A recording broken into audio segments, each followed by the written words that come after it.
Now, if we go into a different form that a lot of people use, Epsom salts, right? There's different ones. And I remember speaking with Max Caso, who does a lot of float tanks, and he talked about the different magnesiums you use aside from Epsom salt. But if you're looking just for that, let's say, relaxation and muscular benefit of soreness and everything, what's the best type? Is Epsom salt the go-to? Are there other magnesiums you'd look at?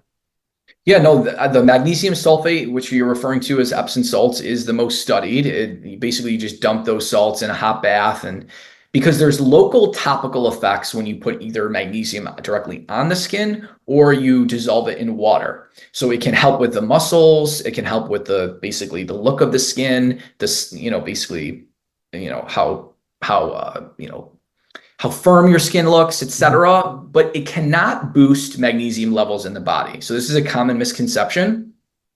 People think, oh, I'll just take a topical, and a lot of companies are promoting topical magnesium as a way to Yeah. boost your magnesium levels in the blood.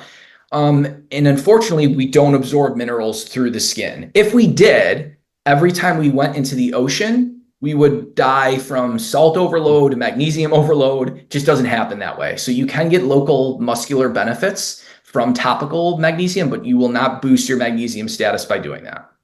That's interesting. There are a lot of companies that go that direction of topically, right, with magnesium. And so it's more for just generalized topical relief and localized relief, correct?